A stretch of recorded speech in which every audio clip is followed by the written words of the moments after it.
Assalamualaikum warahmatullahi wabarakatuh. Perkenalkan, nama saya Nurjana.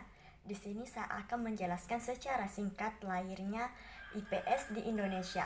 Lahirnya IPS pada awal bernama Social Studies.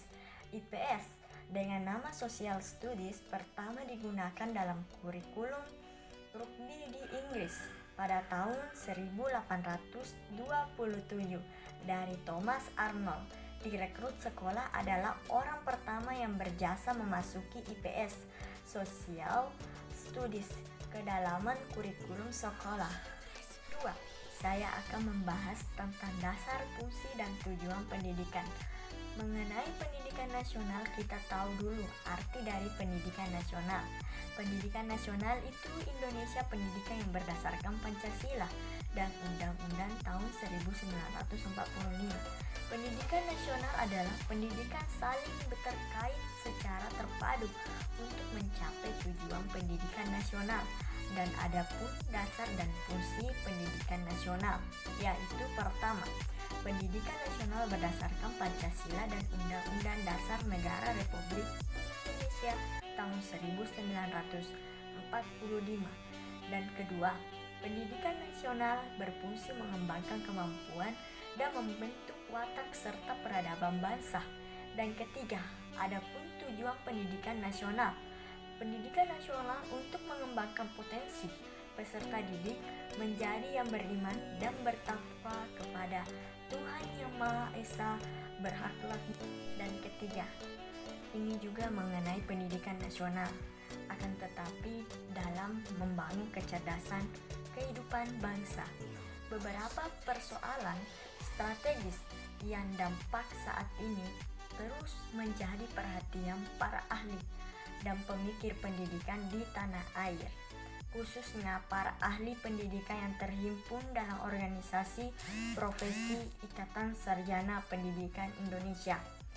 Dan adapun upaya-upaya konseptual untuk mengelaborasi lebih jauh prinsip-prinsip pendidikan sebagaimana tertuang dalam pasal 4 UU RI nomor 20 tahun 2003, yaitu kegiatan-kegiatan penelitian keilmuan pendidikan, penelitian pendidikan, disiplin ilmu, penelitian kebijakan pendidikan untuk membangun nasional dan daerah. Dan kedua, kemauan politik yang kuat dari seluruh komponen bangsa untuk mewujudkan pendidikan untuk pengekalan persatuan dan kesatuan bangsa.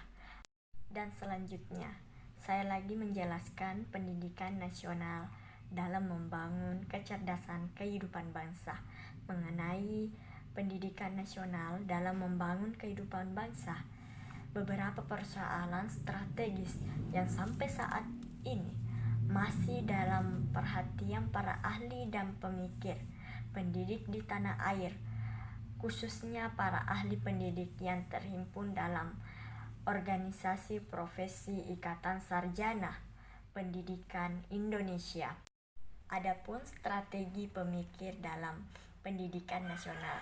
Yang pertama, upaya-upaya konseptual untuk mengelaborasi lebih jauh prinsip-prinsip pendidikan sebagaimana tentang dalam pasal 4 UU RI nomor 20 tahun 2003. Dan kedua, kegiatan-kegiatan penelitian keilmuan pendidikan, penelitian pendidikan disiplin, penelitian kebijakan, penelitian untuk membangun nasional dan daerah. Dan ketiga, kemauan politik yang kuat dari seluruh komponen bangsa untuk mewujudkan pendidikan untuk pengekalan persatuan dan kesatuan bangsa. Tetapi adapun dampak sosial dan kemiskinan masyarakat, yaitu mahalnya harga jasa dan pelayanan politik. Dan kedua, pengentasan kemiskinan berjalan lambat. Dan ketiga, terbatasnya akses bagi masyarakat miskin. Yang keempat, meningkatkan angka kriminalitas.